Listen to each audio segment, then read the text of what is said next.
L'heure est venue d'accueillir un autre invité de marque, un invité qui, comme vous, a été chef d'établissement avant de devenir directeur diocésain, puis de prendre la tête du secrétariat général de l'enseignement catholique à l'été dernier.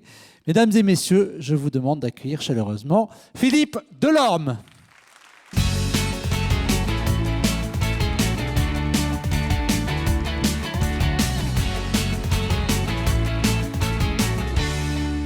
Bonjour Philippe Delorme. Bonjour. Un grand merci d'être présent parmi nous. Quelle vision avez-vous en tant que secrétaire général de l'enseignement catholique du rôle du chef d'établissement? Comment allier mission et professionnalisme? Comment mettre son leadership au service d'un projet éducatif? Autant de questions qui seront au cœur de votre intervention, une intervention qui, bien entendu, sera suivie d'un échange avec la salle. C'est à vous. Bien, bonjour à chacune et à chacun. Je suis vraiment très heureux d'être parmi vous cet après-midi, très heureux d'avoir vécu cet après-midi. Merci aux organisateurs, un peu déçus de ne pas pouvoir rester demain pour écouter la suite. Parler après Sœur Emmanuel, c'est peut-être pas très facile. Merci à vous, Madame Barrault, pour cette magnifique interprétation. Comme je l'ai dit hier soir, lors du cocktail proposé à la Cité des Vins, c'est très agréable d'ailleurs, la Cité des Vins, je crois que nous avons besoin d'organisations professionnelles diverses et fortes, organisations professionnelles de chefs d'établissement qui soient bien représentatives de l'ensemble des chefs d'établissement. C'est important pour le bon fonctionnement de notre institution. Permettez-moi de saluer d'une façon peut-être un peu particulière celles et ceux peut-être qui parmi vous ne font pas partie du réseau de l'enseignement catholique, mais avec qui je suis heureux de partager ces propos. Ma présence aujourd'hui, c'est d'abord la volonté de vous témoigner ma reconnaissance, la reconnaissance de l'institution pour votre engagement, que je sais fort, au service de la mission confiée à l'enseignement catholique. Votre responsabilité est grande, comme le rappelle l'article 145 du statut de l'enseignement catholique, que vous connaissez évidemment par cœur, avec la responsabilité pastorale que lui confère la lettre de mission, le chef d'établissement a la charge éducative, pédagogique, administrative et matérielle de l'établissement. Oui, je le sais, les contraintes administratives, réglementaires et financières qui ne vont pas en s'allégeant pourraient vous détourner du cœur de votre mission. Le cœur de votre mission doit demeurer celui d'instruire et d'éduquer les enfants et les jeunes à la lumière de l'Évangile. Non, je ne crois pas que l'enseignement catholique vous demande d'être des chefs d'entreprise. Mais nous savons que nous pouvons compter sur des hommes et des femmes, sur vous, capables de mettre en œuvre son projet qui constitue pour notre société une opportunité, une richesse, une réponse aux attentes et aux défis d'aujourd'hui. Alors oui, chef d'établissement, vous êtes sans doute veilleur et éveilleur.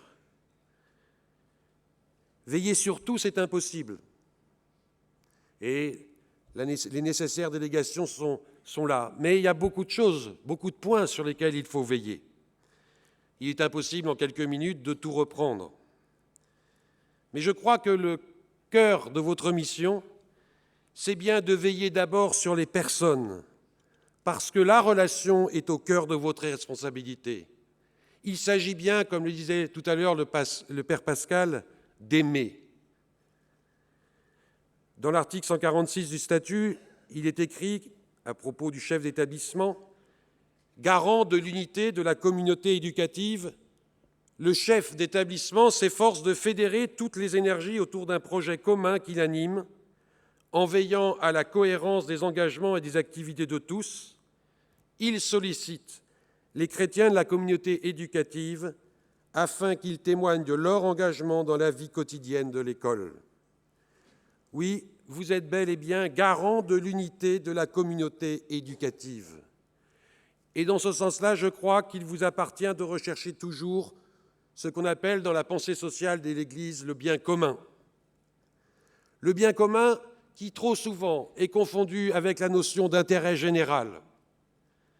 Permettez-moi de vous rappeler la définition classique du bien commun que l'on trouve dans l'encyclique Mater et Magistra de Jean XXIII en 1961. Le bien commun, c'est l'ensemble des conditions sociales permettant à la personne d'atteindre mieux et plus facilement son plein épanouissement. On pourrait traduire ça aujourd'hui comme le développement intégral de la personne. Benoît XVI, dans In Caritas in Veritate, reprend une autre définition que je trouve belle. À côté du bien individuel, il y a un bien lié à la vie en société, le bien commun. C'est le bien du nous tous. Ainsi, rechercher le bien commun dans son établissement consiste peut-être à diriger, l'organiser et l'animer de façon à ce que chacun de ses membres et lui-même tendent vers leur perfection. Oui, votre mission, c'est bien de permettre à chacun des membres de la communauté éducative de tendre vers la perfection, dans un esprit de justice, dans la recherche de la vérité. Permettre aux jeunes de tendre vers leur perfection, c'est permettre à chaque jeune de trouver et de découvrir son propre chemin d'excellence. Permettre au personnel enseignant ou au personnel d'établissement d'atteindre sa propre perfection, c'est l'aider aussi à grandir, à progresser, comme on a eu les témoignages tout à l'heure dans la table ronde, sans oublier bien entendu les bénévoles. Oui, comme le rappelle le pape François, l'école catholique est un lieu de la promotion humaine. Ainsi, dans Christus Vivit, au paragraphe 221, le pape François a écrit « L'école est le lieu privilégié de promotion de la personne, et c'est pourquoi la communauté chrétienne a toujours eu une grande attention envers elle, soit en formant des enseignants et des responsables, soit en instaurant ses propres écoles de tous les degrés. Dans ce domaine, l'Esprit a suscité d'innombrables charismes et témoignages de sainteté. Cependant, l'école a besoin d'une autocritique urgente. Si nous constatons les résultats de la pastorale de beaucoup d'entre elles, une pastorale centrée sur l'instruction religieuse qui est souvent incapable de susciter des expériences de foi durables. De plus, certains collèges catholiques semblent être organisés seulement pour leur préservation. La phobie du changement fait qu'ils ne peuvent pas tolérer l'incertitude et qu'ils se replient face aux risques réels ou imaginaires que tout changement entraîne. L'école, transformée en bunker, qui protège des erreurs de l'extérieur, est l'expression caricaturale de cette tendance. En réalité, une des plus grandes joies d'un éducateur, nous dit le pape, est de voir un étudiant se constituer lui-même comme une personne forte, intégrée, protagoniste et capable de donner. Oui, voilà sur quoi nous devons veiller, sur quoi vous devez veiller. Cela ne sera possible que si l'accueil de tous est une réalité et si nous veillons constamment à la cohérence entre le dire et le faire. Nous avons toujours de magnifiques projets éducatifs référencés à l'Évangile du Christ. C'est nécessaire, c'est indispensable. Mais il faut tous les jours, quotidiennement, dans chacune de nos décisions, veiller à ce que cette cohérence entre le dire et le faire soit une réalité. Sinon, nous ne serons plus témoins de l'Évangile, de la bonne nouvelle du Christ, mais nous serons de véritables contre-témoins. Et veilleurs.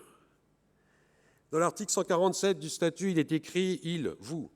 Il lui revient en propre de rappeler le projet éducatif, d'impulser, d'animer, d'accompagner, de coordonner les équipes en déléguant et en faisant confiance. Que de verbes, impulser, animer, accompagner, coordonner.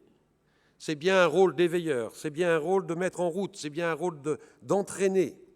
Mais il y a aussi la question de la délégation et de la confiance. Déléguer et être dans la confiance. C'est aussi le moyen de ne pas sombrer dans le burn-out. Il faut savoir et apprendre à déléguer. Ce n'est pas toujours simple, mais c'est nécessaire. si on veut trouver aussi un équilibre personnel. Nous sommes bien là dans ce qui, aujourd'hui, nous préoccupe dans l'enseignement catholique, c'est-à-dire la question de la responsabilité en partage. Pascal Maman a initié cette dynamique, je la poursuis. Vous avez tous eu ce document qui a été voté par le CNEC en juin dernier sur la responsabilité en partage.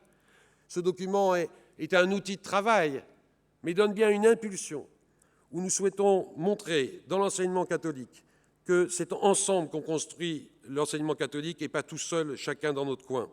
C'est bien une même responsabilité que nous partageons. Et c'est pourquoi nous voulons, comme nous le disons dans ce document, une école de l'hospitalité, une école de l'explicitation, une école du décloisonnement, une école de la participation de tous. Et la participation de tous, c'est y compris et avec les jeunes. Il y a dans certains diocèses, dans certains établissements, des expériences de Kodiak des jeunes, etc. Je ne peux que les encourager, car il me semble que donner la parole aux jeunes, ce n'est pas faire preuve de démagogie, mais c'est permettre aussi de mettre les jeunes en route et de mieux répondre aux attentes d'aujourd'hui. Nous devons tous être convaincus que l'on ne peut pas diriger seul, qu'à plusieurs on est plus intelligent. Et lorsqu'on parle de la solitude du chef d'établissement, ou de la solitude du chef, comme ça a été évoqué, oui, elle peut exister, bien entendu, mais parfois elle est provoquée aussi. On peut choisir de ne pas vivre cette solitude, même s'il y a des moments de solitude, mais on peut choisir de ne pas vivre cette solitude. Cette responsabilité en partage, pour vous, doit commencer, je sais que ça a été un sujet un peu difficile, lorsque vous êtes dans un groupe scolaire, par l'application du texte sur le pilotage des ensembles scolaires, qui ne doit pas être perçu comme une perte d'autorité ou de pouvoir, mais au contraire, j'en suis convaincu, va permettre une plus grande dynamique et une plus grande cohérence entre les chefs d'établissement du premier et du second degré. Oui, il y a bien un effet chef d'établissement. J'en suis absolument convaincu. Et voyez, je vais vous faire une confidence. Je me suis rendu compte de la réalité de cet effet de chef d'établissement lorsque je suis devenu directeur diocésain. Et j'ai constaté à quel point et à quelle vitesse la situation d'un établissement pouvait malheureusement parfois se dégrader, ou au contraire à quel point, à quelle vitesse la situation d'un établissement pouvait changer en quelques jours, simplement par la façon d'être, simplement par cette façon d'associer les uns les autres aux décisions, simplement la façon dont on accompagne les équipes. Oui, il y a un effet de chef d'établissement, et c'est bien à vous de donner une direction à votre établissement, une direction conforme aux orientations de vos tutelles et à celles du diocèse auquel vous appartenez. Mais vous êtes bien un directeur. Vous savez, moi, j'ai toujours un peu regretté qu'on supprime le mot de directeur pour mettre le mot de chef d'établissement. Je préférerais le mot de directeur, mais peu importe. Vous avez une réelle autorité au nom de la mission que vous avez reçue, par vos compétences, parce que c'est un métier, et c'est un métier qu'il faut apprendre à exercer, et ça s'apprend, comme tout métier. Et je me réjouis que, depuis plusieurs années maintenant, mais nous allons encore y travailler pour renforcer, la formation des chefs d'établissement soit de plus en plus importante, bien réfléchie, bien développée, et qu'elle soit en partie commune, premier et second degré. Donc, votre autorité, au nom de la mission reçue, au nom de vos compétences professionnelles, mais aussi de vos charismes. Si vous avez été choisi et appelé à être chef d'établissement, c'est que vous en êtes capable. C'est que vous avez des charismes propres à développer. Nous avons tous des charismes. Il faut les connaître, il faut les reconnaître. Et il faut s'en servir non pas pour manipuler, mais pour accompagner et entraîner. Vous avez un réel pouvoir. Ce n'est pas un mot grossier, le pouvoir. Je dirais même plus que vous êtes, dans l'enseignement catholique, celles et ceux qui ont le plus de pouvoir. Le chef d'établissement, à mon avis, dans l'enseignement catholique, c'est celui qui a le plus de pouvoir. Le directeur de César en a encore un peu moins que le chef d'établissement et le secrétaire général encore moins. Donc, comme ça, c'est bien. Mais c'est nécessaire d'avoir du pouvoir. Ce n'est pas un mot grossier. Le Christ avait autorité et pouvoir. Il y a même l'évêque de Metz, il y a peut-être des gens de Lorraine ici, hein, quand j'ai rencontré les chefs d'établissement de Lorraine il y a quelques mois, l'évêque de Metz commentait un évangile où Jésus guérissait. Et il disait, vous avez, vous aussi, chef d'établissement, le pouvoir de guérir. Vous avez le pouvoir de guérir quand vous permettez à un élève de relever la tête et trouver son propre chemin d'excellence, quand vous accompagnez un personnel qui est dans la détresse. Oui, vous avez aussi un pouvoir de guérison. Alors comment exerçons-nous ce pouvoir? Cette question, je me la pose aussi à moi-même. Comment exerçons-nous notre autorité? Est-ce que c'est de l'autoritarisme? Est-ce que c'est une volonté de domination? Ou est-ce qu'au contraire, nous sommes dans un pouvoir comme le Christ exerçait ce pouvoir, c'est-à-dire à l'image du Christ serviteur? Cette question, je vous la renvoie. On balance toujours un peu entre les deux, parce que nous ne sommes pas parfaits. Mais en tous les cas, il faut toujours qu'on s'interroge sur l'origine de notre pouvoir et à quel nom et pourquoi nous l'exerçons. Alors oui, il y a bien un effet chef d'établissement et vous êtes en quelque sorte le pivot ou les pivots de l'enseignement catholique. À la fois chef, peut-être leader aussi, pour reprendre le débat avec Denis Christol, leader parfois laisser le leadership à d'autres dans l'établissement. C'est difficile de renoncer, d'accepter de se mettre en retrait, de reconnaître chez l'autre qu'il a plus de compétences que moi. Vous savez, c'est toujours frappant de voir, quand on observe un peu les recrutements à tous les niveaux, là on est dans un établissement, les chefs d'établissement, ou peu importe qui d'ailleurs, qui vont recruter des gens qui sont un peu moins bons qu'eux partout, et surtout meilleurs nulle part. Voilà. Et là, comme ça, on est sûr de garder son petit pouvoir et puis il n'y aura pas de contradiction. Puis vous avez au contraire des gens qui vont choisir celui qui est différent, celui avec un complété. L'exemple qu'on a eu tout à l'heure dans la compétition automobile était très clair. Hein. Le patron, il était nul en mécanique, il n'était pas ingénieur. Chacun avait sa compétence. Et c'est ce qui a permis à cette entreprise d'obtenir sa réussite, notamment aux 24 heures du Mans. Bien, je crois que si vous êtes bien, on peut dire, les pivots de l'enseignement catholique, parce que je le crois vraiment, sincèrement, eh bien, il faut savoir aussi comment on exerce cette autorité, ce pouvoir, cet effet, tout en sachant toujours le faire avec une certaine humilité. En se disant, et ça, moi, j'en suis personnellement convaincu aujourd'hui, qu'on n'est jamais indispensable. Jamais indispensable.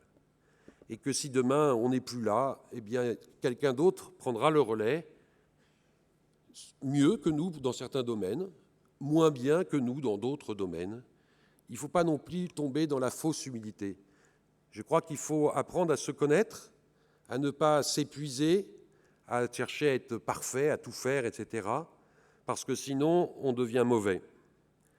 Alors, pour terminer, parce que je veux respecter le temps et laisser la place aux questions, je voudrais terminer par quelques conseils.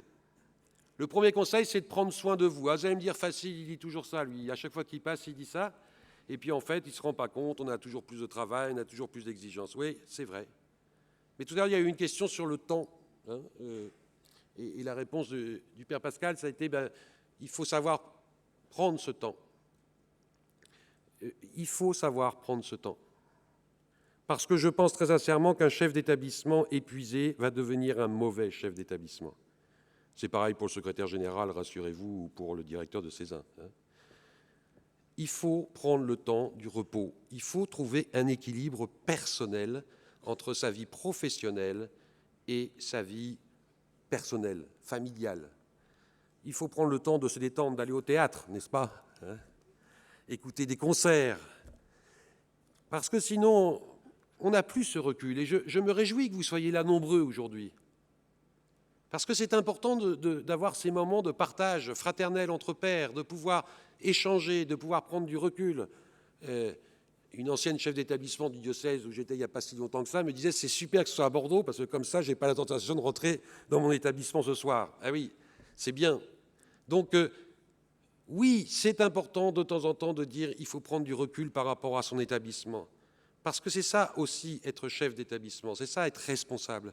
C'est trouver le moment de s'extraire, des moments pour s'extraire et pour essayer de voir avec lucidité et peut-être avec parfois une aide extérieure, quelle qu'elle soit, c'est votre liberté, pour discerner, comme le disait notre bon père jésuite. Bon, ça évidemment, les jésuites, ils vous en parleront toujours de ça. Hein. Bon.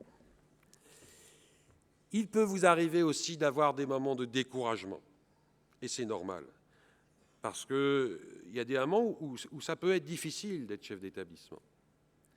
Il y a des moments où on se sent totalement harcelé, voire démuni, parce qu'on a l'impression d'accumuler les pépins, et tel parent d'élève qui, tel personnel qui, tel syndicat qui, etc., etc., etc. Je disais souvent que pour 5% de personnes qui nous cassent parfois un peu les pieds, on pollue 99% de notre temps. Et on oublie les 95% de personnes heureuses, bien dans leur peau, les parents satisfaits, qui ne se manifestent pas toujours, à part des gros bisous le matin en vous disant « vous êtes formidable, monsieur, madame », non. Mais pensez à vos chemins de réussite. Je pense que quand on fait une évaluation de notre action, quelle qu'elle soit, il faut toujours partir de ses succès. Pourquoi ça a fonctionné? Pourquoi ça a marché? Quel élève on a sorti un peu du trou, là? Quel personnel on a aidé? Quel prof à qui on a permis de réussir le concours, etc., etc. Partez de vos chemins de réussite. Et après, vous pourrez, en toute lucidité, regarder les échecs, regarder les difficultés. Mais je peux vous assurer que ça donne un peu le moral. Et il faut prendre le moral. Voilà. Donc, je veux simplement vous dire, pour reprendre un peu ce que disait le père Pascal, prenons conscience que nous sommes la joie de Dieu.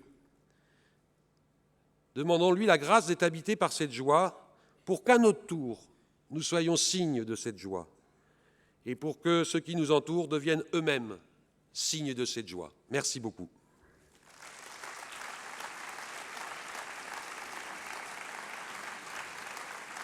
Merci beaucoup, Philippe Delorme. Je vous invite à me rejoindre pour une séance de questions du public. Et on prend tout de suite la première question, si vous le voulez bien. Pouvez-vous développer pourquoi vous préférez l'appellation de directeur à celle de chef d'établissement? Ça rejoint ce qui a été répondu tout à l'heure sur la visée, sur le sens, sur la direction. Donc je préfère le mot directeur parce que je trouve que c'est celui qui donne la direction, qui donne la visée. Chef d'établissement, je trouve ça un peu vague. Et puis, établissement de quoi bon, moi, j'aimais bien le terme de directeur d'école. Après, c'est aussi un peu perso, hein, c'est pas grave de s'appeler chef d'établissement. Mais directeur de collège, etc., celui qui donne la direction, chef d'établissement, ça ne traduit pas quelque chose, je trouve, de la même façon. C'est pas très important. Nouvelle question. La mission est-elle confiée à l'enseignement catholique ou au chef d'établissement? Les deux, mon capitaine. Il y a une mission qui est confiée à l'enseignement catholique, il y a une mission clairement confiée à l'enseignement catholique par l'Église, hein, celle d'instruire et d'éduquer des jeunes à une l'évangile. Donc il y a un premier degré, après on peut en discuter, mais il y a bien une mission d'Église confiée à l'institution enseignement catholique, et puis vous, chef d'établissement, vous recevez bien une mission d'Église. Vous êtes bien missionné par l'Église pour exercer votre mission de chef d'établissement. Ça, c'est très clair. Y a-t-il d'autres questions? Une dernière? Allez, encore une. Le secrétaire général de l'enseignement catholique pilote de quels effets face aux défis du XXIe siècle? Alors, on vous met un petit peu la pression, là, je trouve. Qu'est-ce que vous avez envie de faire, de produire, d'impulser? Alors, je ne sais plus quels étaient les mots que vous avez utilisés. Impulser, éveiller, accompagner et animer? Je crois que... Je crois vraiment, sincèrement, qu'aujourd'hui, l'Église catholique, d'une façon générale, et l'enseignement catholique, de ce fait, est un peu dans une période de transition et de mutation. Qu'on est sur un modèle qui est en pleine évolution. Pourquoi? Parce que, finalement, on a conservé un petit peu, alors je vais un peu caricaturer, hein, c'est pas tout à fait juste ce que je vais dire, mais... Si vous voulez, on a un modèle aujourd'hui d'enseignement catholique qui est à peu près le même que celui d'il y a 50 ans où on avait une très large majorité de jeunes et d'enfants accueillis catholiques et une très large majorité d'enseignants et de personnel catholiques. Aujourd'hui, on est dans une autre dimension.